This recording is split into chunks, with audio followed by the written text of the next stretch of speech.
रुद्र एक वीर योद्धा 121। रुद्रांश और उसके साथी सभी वापस लौटने के लिए तैयार ही थे कि तभी पीछे से एक आवाज आई, अरे वह रक्ताब कबीले का आर्यन, मुझे लगा नहीं था कि तुम सब भी यहाँ पर होंगे। इस आवाज में एक मजाक का भाव साफ महसूस हो रहा था। उस वाक्य को सुनते ही आर्यन और बाकी सभी पीछे मुड़कर देखते हैं, तब उन्हें दिखता है एक इंसान जिसके गर्दन पर एक काला निशान था, साथ ही साथ उसके माथे पर एक बड़ा सा घाव था। कुल मिलाकर वह इंसान बड़ा ही डरावना दिख रहा था। जब आर्यन और बाकी सभी ने उसकी तरफ देखा तब वे सभी उस इंसान को देखकर परेशान दिखने लगे।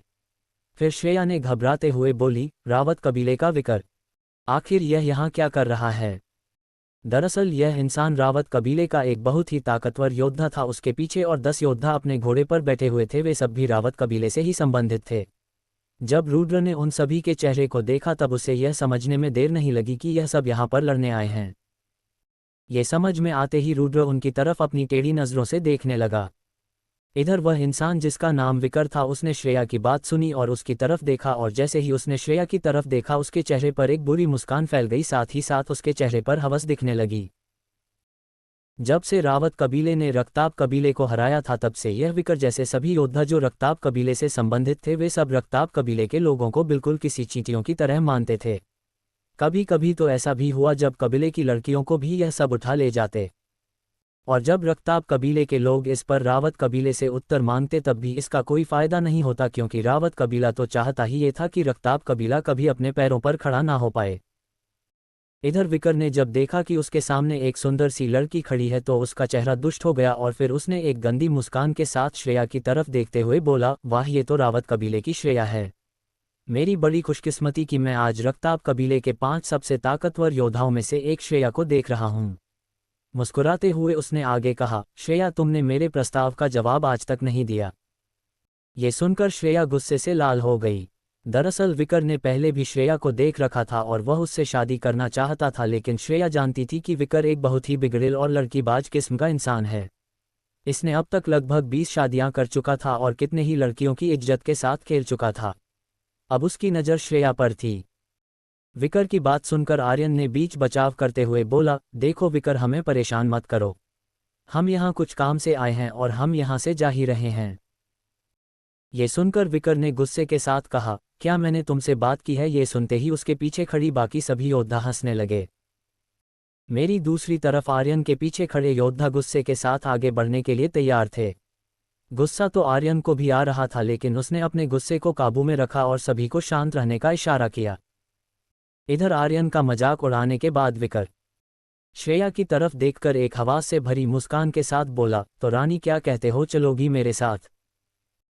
ये सुनकर श्रेया गुस्से में अपनी दांत पीसने लगी और बोली, तुम जैसे कमीने के साथ जाने से पहले मैं मरना पसंद करूंगी, लेकिन तेरे साथ कभी नहीं जाऊंगी।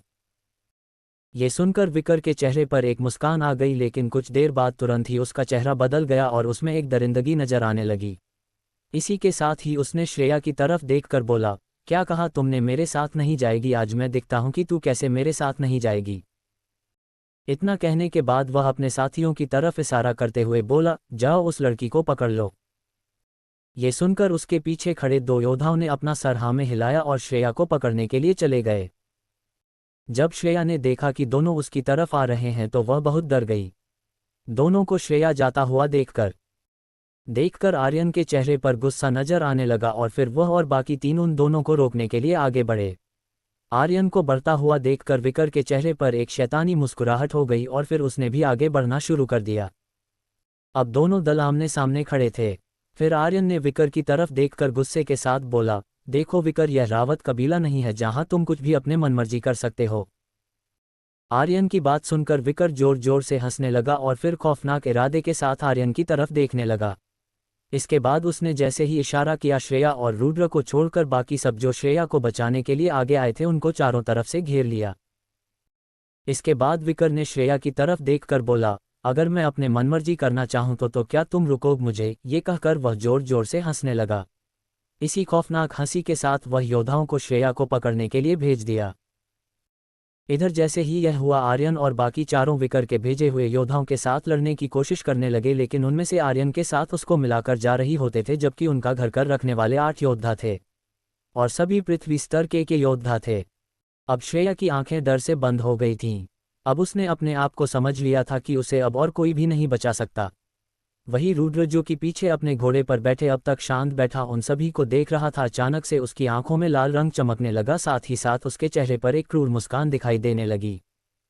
इसी के साथ ही उसने अपने हाथ को ऊपर उठाया। इसके तुरंत बाद उसके स्टोरेज अंगूठी से एक सुनहरी रंग की तलवार निकाली। उसने उस तलवार को हवा में नियंत्रित करते हुए तेजी से उन दोनों योद्धाओं के ऊपर हमला कर दिया। इसके बाद एक सुनहरी लकीर उन दोनों योद्धाओं की तरफ बढ़ गई। ये सुनहरी लकीर इतनी तेजी से उनके पास पहुंची कि किसी को दिखाई तक नहीं दिया। दूसरी तरफ जो दोनों योद्धा श्रेया को पकड़ने के लिए जा रहे थे, श्रेया को बस छूने ही वाले थे कि तभी एक तेज हवा के झोंके की आवाज़ श्रेया को सुनाई दी। इसके तुरंत बाद श्रेया ने अपनी आंखें खोली, लेकिन जैसे ही उसने अपनी आंखें खोली उसकी आंखें फटी की फटी रह गई। उसके सामने जो योद्धा उसे पकड़ते वाले थे उन दोनों की गर्दन में अपनी धड़ से अलग होकर जमीन पर लुढ़क रही थी। कुछ समय में उन दोनों का शरीर भी जमीन पर गिर गया।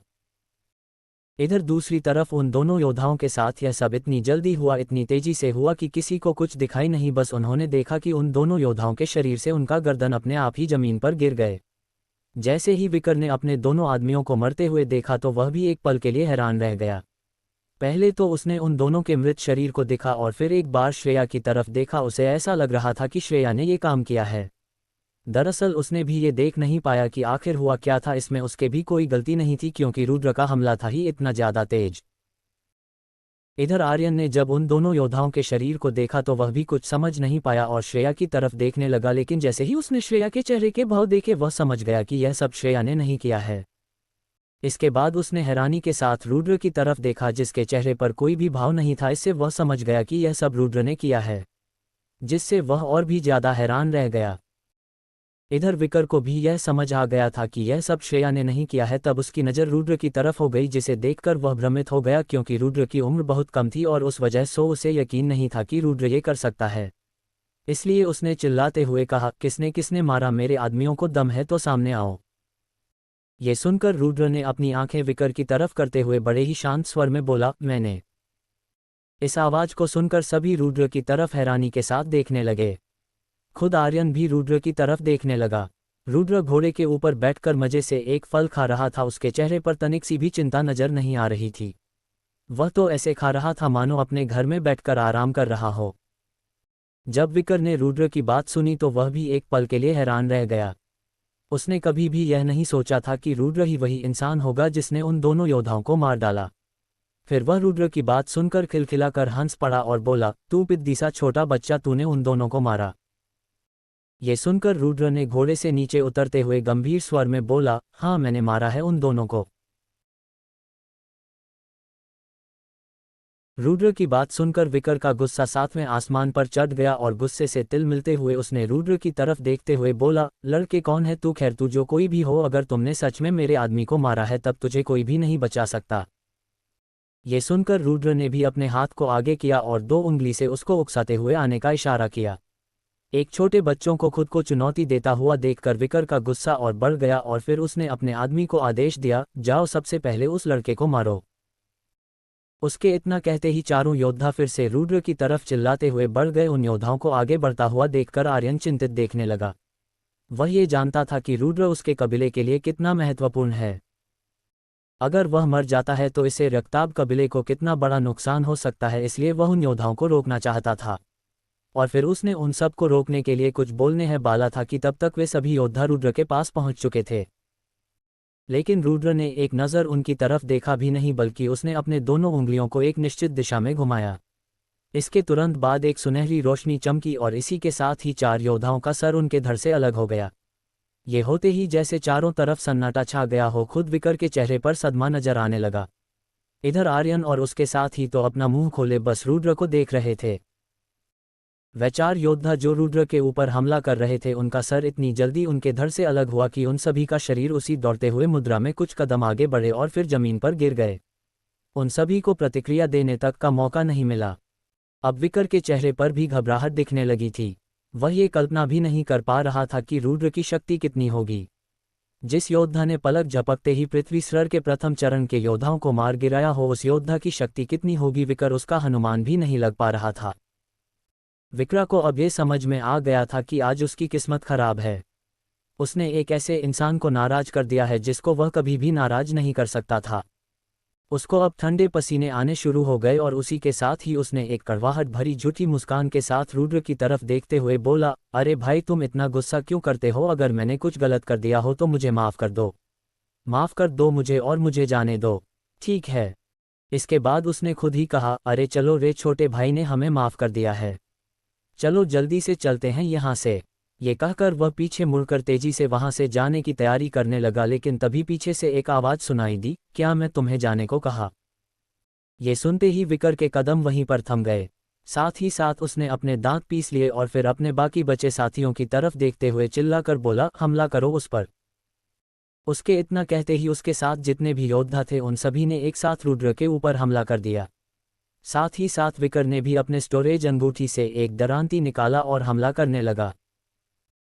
दरअसल जब रुद्र ने उसे जाने से रोका तब उसने ये समझ लिया कि शायद रुद्र उसे अब जाने देना नहीं चाहता और इसी सोच के साथ उसने रुद्र के ऊपर हमला कर दिया। इधर जब रुद्र ने देखा कि सभी एक साथ उसके ऊपर हमला कर रहे हैं तब उसकी आंखों में एक खौफनाक की इरादा छलकने लगी और इसी के साथ ही वह अपने शरीर में आयाम की शक्तियों के संचारित करने लगा। इसके तुरंत बाद उसके शरीर के चारों तरफ एक हल्की काले रंग की ऊर्जा दिखाई देने लगी और साथ ही साथ उसने अपने तलवार को कसकर पकड़ लिया और सभी के ऊपर हमला करने के लिए तैयार हो गया। दूसरी तरफ रुद्र ने 10 योद्धाओं में से 6 योद्धाओं को तो पहले से ही मार डाला था, अब उसके सामने 4 योद्धा और खुद विकर थे। उन सभी ने अपने अपने हथियारों के साथ अपनी युद्ध तकनीक को मिलना शुरू कर दिया और इसके बाद उनके हथियार के चारों तरफ अलग अलग रंग के ऊर्जा है फैलने लगी और इन्हीं हथियारों के साथ सभी ने रुद्र के ऊपर चिल्लाते हुए हमले करने लगे। अभी रुद्र के ऊपर पहले योद्धा ने हमला किया ही था कि तभी रुद्र की आंखें चमक उठी और उसके बाद रुद्र ने अपने हाथ में पकड़े तलवार को एक योद्धा की तरफ फेंक दिया।